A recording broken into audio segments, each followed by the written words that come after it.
Welcome to the Egg Whisperer Show, a program exclusively designed to promote reproductive health awareness and discuss fertility preservation options. Here is your host, the Harvard-educated fertility specialist, Dr. Amy.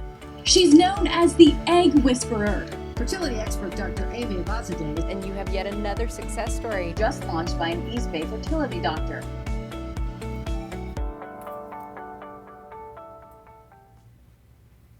Hi everyone, welcome to another episode of the Egg Whisperer Show. My name is Dr. Amy, also known as the Egg Whisperer, and I have two awesome Egg Whisperers visiting with us today via Skype. Hi you two. Hi. From Seattle, Washington, and of course I want them to introduce themselves. So I have Stephanie Gianarelli. Hi Stephanie. Hi. And I have Dr.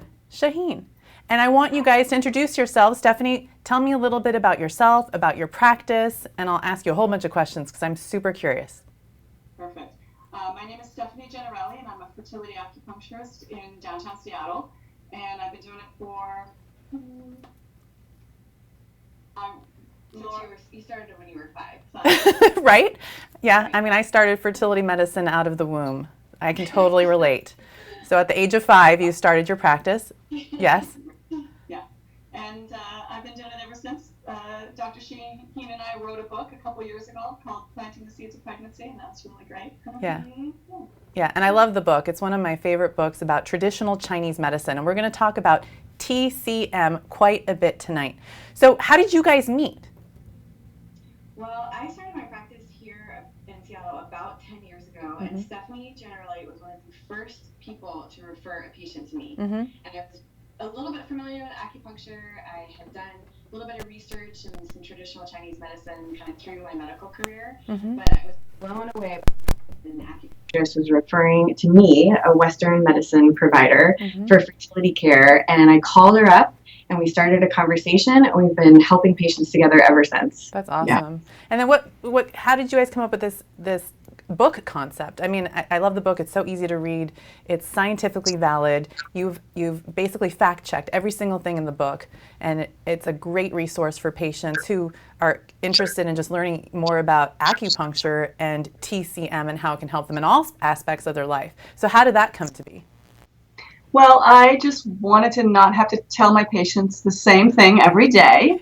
And I wanted to have the research behind it so that they would believe me and do what I tell them. It is very nice when patients do believe you, because as you can imagine, as I can imagine, as an Eastern medicine specialist, sometimes people look at you like, what? You know, I don't necessarily believe in this stuff, and I have patients sometimes use words, and I'm not trying to be rude or anything, so don't get mad at me. Say things like, well, that's hocus pocus, or I don't believe in it. So I want to talk about the science behind TCM. But first, I loved your story about Megan, and so you wrote a beautiful introduction in your book. And can you tell me what's Megan's story? Can you tell us a little bit about that? Well, the thing about Megan was she was one of my early stories, and what I've noticed over the years, so I specialized around 2002, and we got the most desperate patients at that point. We'd have people with 5 failed IVFs, and they just had nowhere else to turn, then they would come to us. And she was one of those. She had a couple failed IVFs, I believe, and some miscarriages, and she came to us with what are telltale signs to us, which are night sweats, irregular cycles. And our goal in Chinese medicine is to get people as healthy as possible so that conception can happen naturally. And then if it doesn't, that's where Western medicine comes in, and that's why it's such a beautiful combination. We like to lay the groundwork so that if Western medicine is needed, they're prepared. And she was one of those early people. We have a lot of people coming now who say, I want to start trying in 3 months. What do I do? Right. Which is a huge shift that we've seen over the past 15 years. Right. And you mentioned being certified in 2002. Can you talk to me more about what that certification means? So for patients out there that are thinking about seeing a fertility acupuncturist, help us understand. Yeah, so there is a board certification called the American Board of Oriental Reproductive Medicine, although they are considering updating that name away from Oriental. But it is a nationally and internationally known certification. We have people from all over the world because it's the only specialization board certification that we have. Right. I think on the planet. Awesome. Yeah. And so should patients be looking out for that? Is that something that's usually on a website, or a patient can ask the clinic that they're working with to see if that acupuncturist has that certification? Absolutely. You can ask, but you can also go to the aborm.org website and look up, and they have everybody who's been board certified is on there. Oh, nice. And it really makes a difference. We're all trained basically in Chinese medicine, but specializations in the West is somewhat new for acupuncture. And so what we do is not only know the fertility TCM piece, but we also know what the Western medicine doctors are doing, and we can talk to them and work with them, which I think is a crucial piece. It makes the patient feel like they're on a team. They have a team behind them that they can work together, and they're not going behind their Western medicine provider's back to take their herbs or their supplements, and it kind of calms the patient down. Right. And I know you guys have a great relationship. And so can you talk through that relationship and the communication that you guys have with one another and how important that is to you? Maybe Dr. Shahine, tell us about that. Sure. So patients ask a lot, is there anything else I can do? What do you think about acupuncture? What do you think about Eastern medicine as a way to enhance or improve my odds? And I have the conversation. I'm very open, and I talk about, listen, if you're open to it, I think it may help and can absolutely be beneficial. But let's talk about it. And if you're going to look for an acupuncturist, this is what you need to kind of look for.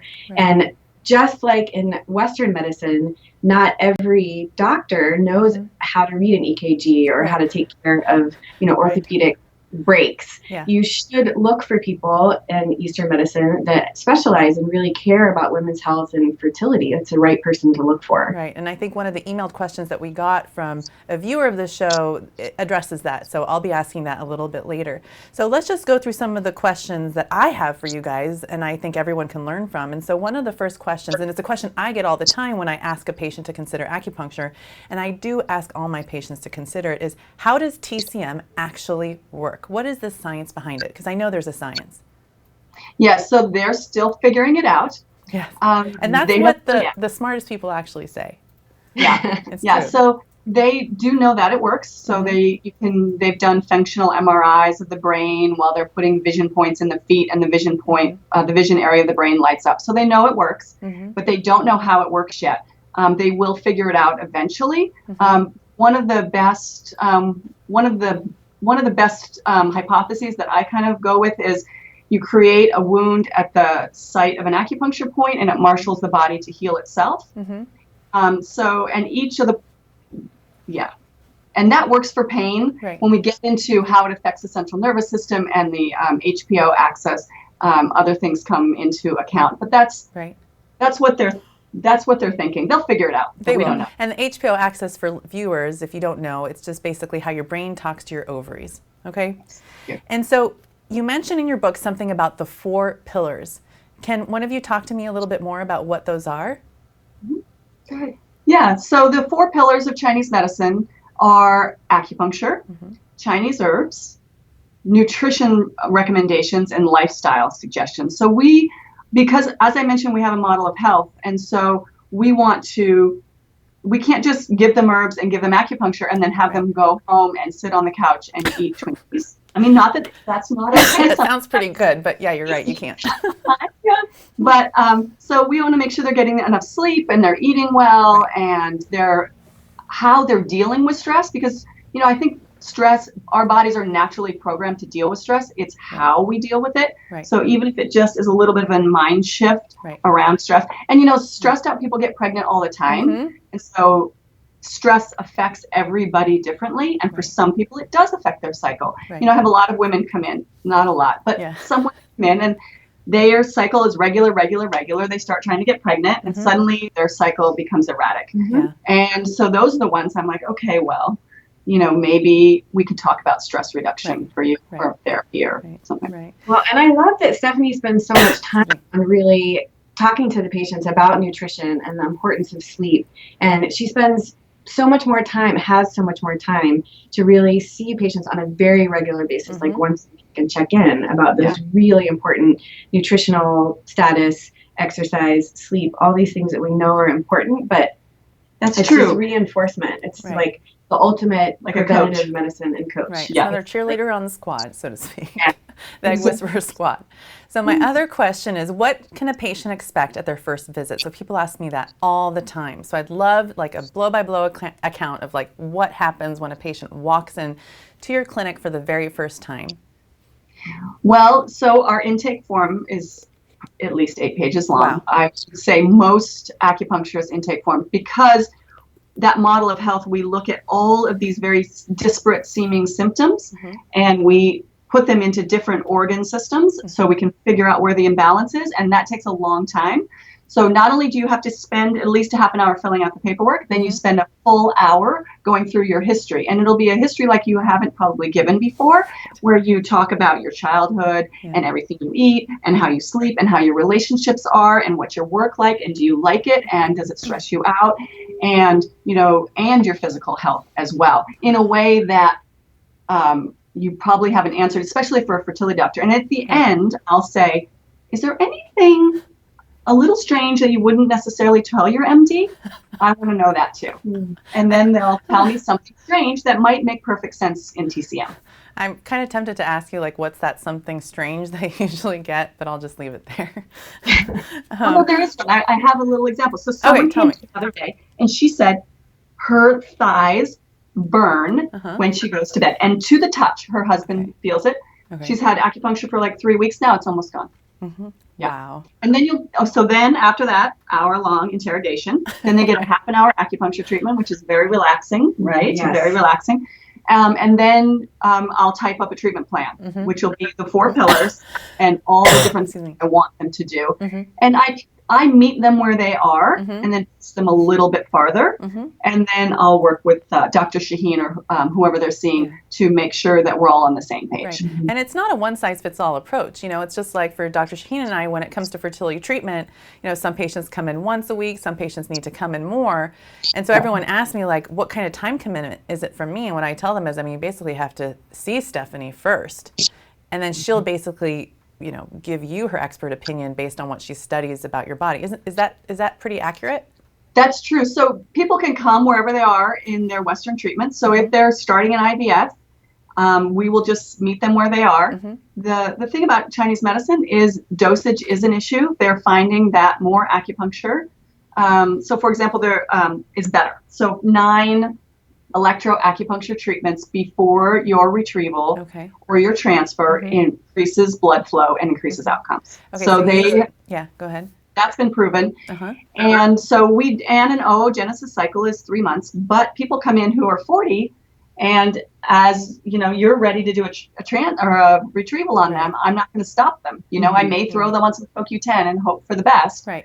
But then if it fails, then we'll talk. But it's really age dependent. If I tell them to stop, I will occasionally. A 30-year-old person who's got fairly good numbers, I may say, let's just give it a couple months. Let's get you ready. And then I'll talk to you and you'll say, okay, that's all right. But I wouldn't do it to a 42-year-old. Yeah.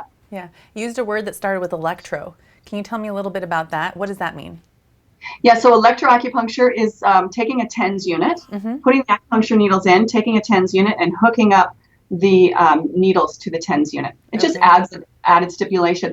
Back before we had electricity, they would do that by hand. They would sit in the room with you and just twirl the needle for a long time. And then what kind of sensation would a patient have when they have a treatment like that? Oh yeah, that's a good question. So it's a little buzzy in the beginning. It doesn't hurt. And then it will fade out. I think the body just gives up telling the brain after a while. Okay, got it. Great. Thank you. Thank you. And then you mentioned as part of the 4 pillars, and I imagine it's not the kind of herbs that might come to a lot of people's minds, but tell me about Chinese herbs and like who gets them, how much, how do you know when to give them, what part of their cycle they get what. Tell me about your prescription methods. So what we'll tell people is, so first of all, in China, if you're a fertility TCM specialist, you're an herbalist. You're not an acupuncturist. Got it. So everybody really should be taking herbs if they're doing fertility. But that being said, we'll do Chinese, not everybody wants them. And we don't want to do them during someone's first IVF cycle. So we will do them up to an IVF cycle. We will do them mostly if they want them. Yes. If they're trying naturally. Right. And then if they have a couple failed IVF cycles, I'll go to Lora and I'll say, okay, we haven't had a good response, or we have thin lining, can we do Chinese herbs? And at that point, And then why wouldn't you actually do them during a first cycle? What is the concern there? Well, there's no concern, okay, except we want to know how they respond to the medications. I And the see. MD wants to know how they respond to the medications. And if I'm putting them on herbs, then we don't really know what was the meds and what were the herbs. Got it. So How do you know exactly what are in the herbs? Yeah. Like, where do you get them from, and how do you reassure your patients? Yeah, that's a great question. So I think the whole planet is getting fairly toxic at this point. So, I think our vegetables are as toxic as our herbs. We do source ours through Taiwan, and a couple times a year, we'll have them send us reports on them. They do a certificate of authenticity, and they do them in the company, and then as they come to the U.S. And so we'll get a couple of those just to make sure that everything's fine. right. And we can tell them exactly which batch number we want, which herb, which batch number, so they don't just have the best ones on the ready. So we'll do that. We'll do that for patients if they want it. It's really easy to do. They're probably have issues just like everything we eat and are around. But from the certificates that we get, they're not anything that we should be alarmed about. If we took them for years, maybe, just like anything else, just like the stimulant medications. Got it. And so what about, I imagine the certificate speaks to things like heavy metal toxicity and stuff like that. Are they measuring that? Is that what you're referring to? That's right. Okay, good. I have a little bit of tickle in my throat. It came at the perfect time. So excuse me as I clear it. It's a good time over here. So I just want to go to the questions that I have been emailed. I have received a number of great questions from people from all over the globe, actually. So I'm going to pull them up right now on my screen here, and I'm going to go ahead and start asking you. So one of the questions is, I've been going to the same acupuncture clinic for 2 years now and normally see the same doctor each time. On occasion, I see another doctor who places the needles in a completely different place than my regular doctor. Is that personal preference? Just the difference of how they were schooled? And is it really a good idea to see more than one doctor, or should we really be sticking to the same one?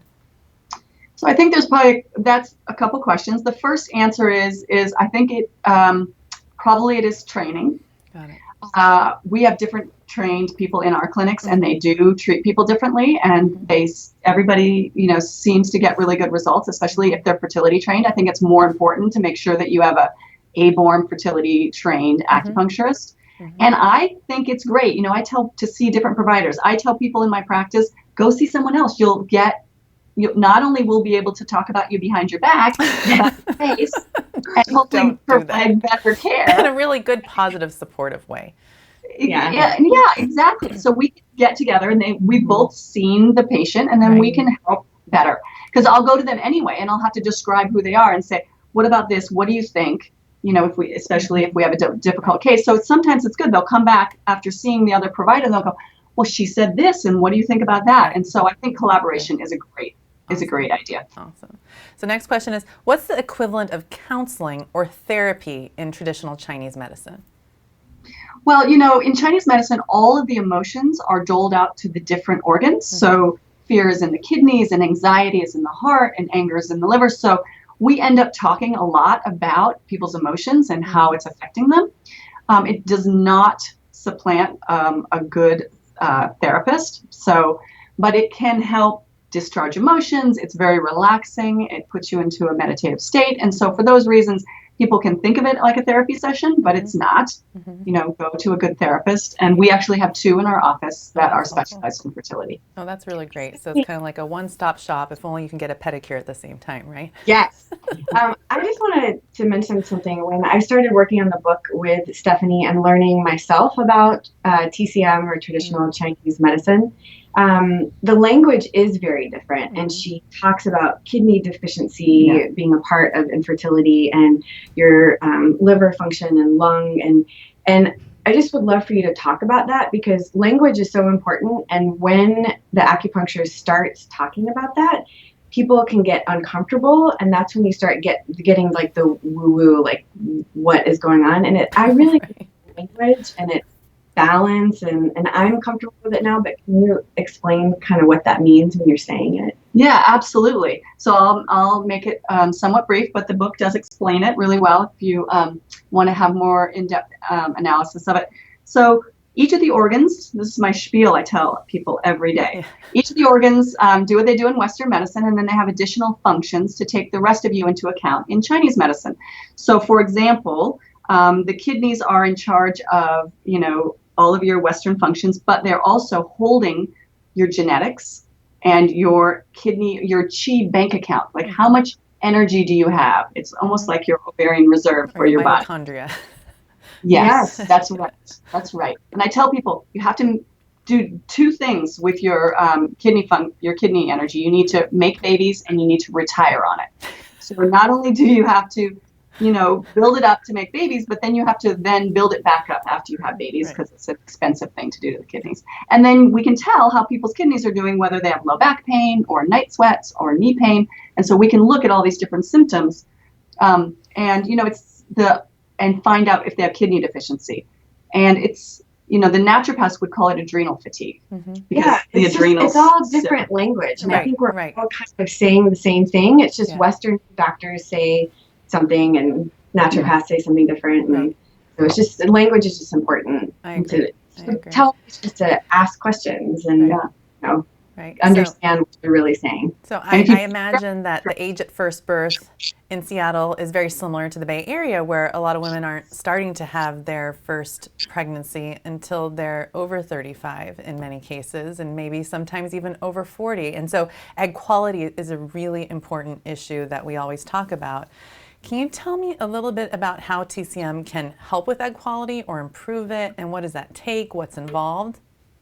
Yeah, so I was just speaking with Dr. Lee Hullender-Rubin, who is an excellent fertility acupuncturist researcher this morning. So I always call her before I go on these shows. And I'm like, okay, what's the latest research? What's been going on? Right. And she was just at ASRM, their big national conference last month, and she had a poster.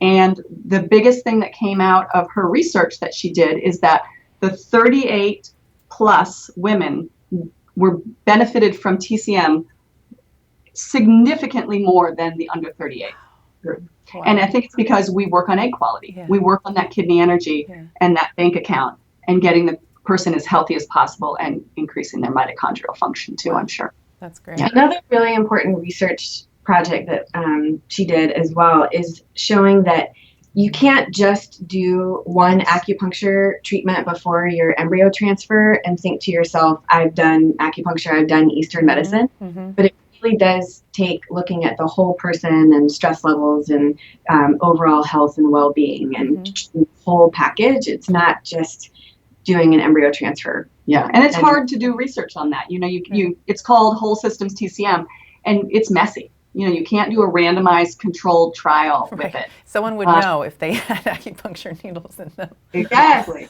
Yeah, and then they would have to have, and it all has to, not only do they know, but you also have got to individualize it for them. They're going to have one patient's going to have different supplements and herbs than another. Right. And we talked about this a little bit earlier, but I want to bring it up again about this whole 3-month prep. I hear that all the time. Is that really a thing, that you have to do acupuncture for 3 months to really get the most benefit? I would say the most. I was going to agree with you until you said the most. Yeah. Probably the most is true. Yeah. Although, what I tell people is you've got to balance it out between your age and your numbers and how much time we have. So, and because every month it could be that egg. So I don't stop people unless they're young and they have endometriosis, something that I can't put them on really strong herbs in the luteal phase after ovulation. So I'll stop a couple of those, but mostly I'll let them keep going with whatever they're doing and take whatever time I have. I will rarely stop someone from trying. Got it. You might miss that egg. And then yes, that's true. We don't want anyone to miss the golden egg. And Dr. Shahine, how do you encourage acupuncture when patients are doing transfers? Do you have, does Stephanie come on site or someone from another clinic? Can you tell me more about that? Yeah, we don't have anybody on site, but we're in downtown Seattle, so we have, Stephanie is really close and people can get to her really quickly. Great. And then Stephanie, what's your preferred protocol for acupuncture around a transfer? So start a couple months before. Yeah. And because really the research on day of embryo transfer is not that great. It kind of goes up and down. Okay. So if you can get in, even if it's just 3 or 4 weeks before, okay, then you can get in 8 or 9 treatments, and then you can get the benefit. It doesn't have to be 3 months, and even with working with men, they, in 5 weeks, it's been shown that we can work on motility and count. Wow. So we don't need a full 3 months, but the sooner you figure out you're going to do acupuncture or you're going to get pregnant, go see your acupuncturist. And then on the day of, I tell people, come in the day of, if you like, or come in the day before. We just adjust depending on, when their transfer is. And now that they're doing so many frozen embryo transfers on day 5 or day 6, we do different points, and then we tell people to go home after their transfer and maybe come back the next day. Okay. And then how exactly can it help someone with an embryo transfer? Like, what is the role that it plays? Well, we've had big, long, hour-long discussions among ourselves about this with 150 fertility acupuncturists in a room. Right. So the research shows that it has to be done within 25 minutes. Okay. If you're going to do that particular protocol, you almost have to do it on site. Right. Anything outside of that window is still beneficial, but you're going to do something else. Got it. So you're not going to stimulate the uterus as much as you would in that 25-minute window once you're outside of that 20, especially with these day 6 embryos that they're putting back now. I think she was saying, does it increase blood flow? Does it, what are the thoughts of it? Yes, and decreasing inflammation, I think. Perfect. Yeah. And I've had patients, and actually someone asked me this question just a couple days ago for the show about abdominal massage and compressing blood flow. And that sounds kind of scary maybe to some people. Is that something that you offer, recommend? Like, when do you do it? When you decide it's appropriate for a patient? Can you tell me a little bit about that? Yeah, so we have a Mayan abdominal massage person in our office, and she's amazing. And so you said 2 things: compressing the femoral artery and backing up fresh arterial blood into the uterus and the ovary area is one thing, and we teach that. So if someone's got a thin lining or they want to just do everything they can, I'll show them how to do that, and they can do it at home.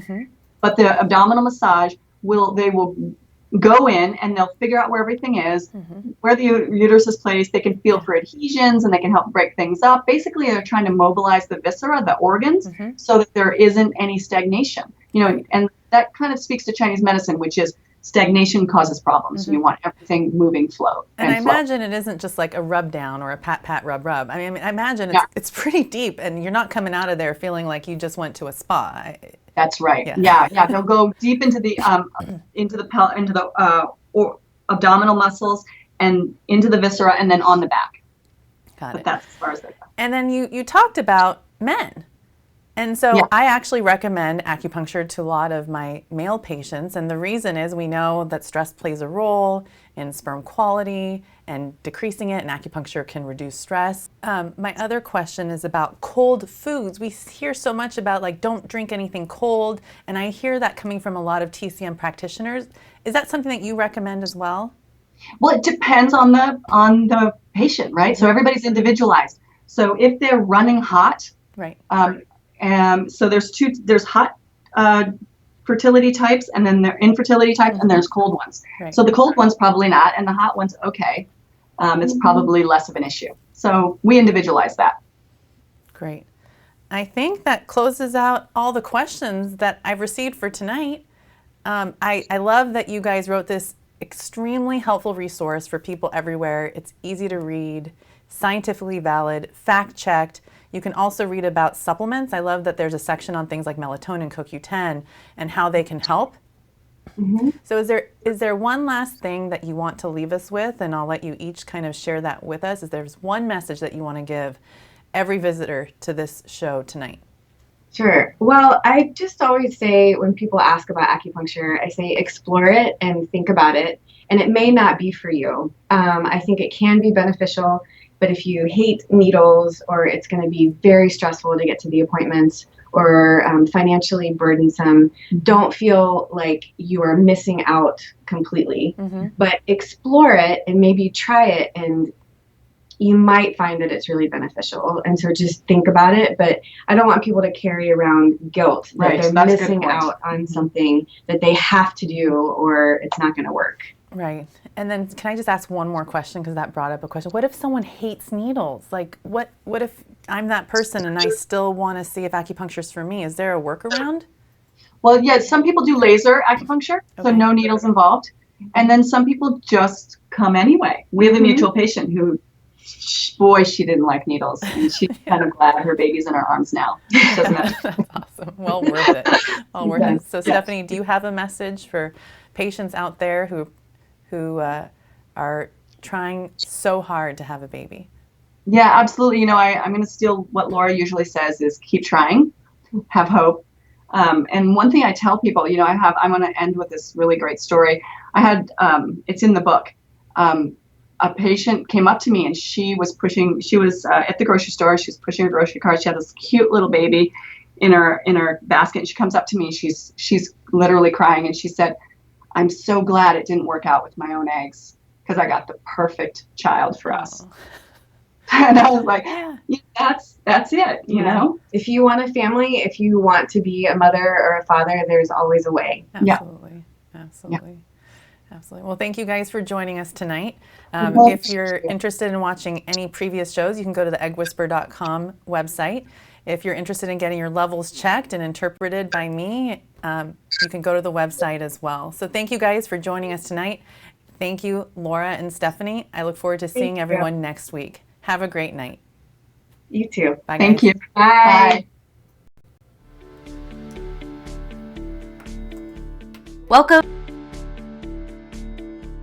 Welcome to the Egg Whisperer Show, a program exclusively designed to promote reproductive health awareness and discuss fertility preservation options. Here is your host, the Harvard-educated fertility specialist, Dr. Amy. She's known as the Egg Whisperer. Fertility expert Dr. Amy Abazadeh And you have yet another success story. just launched by an East Bay fertility doctor.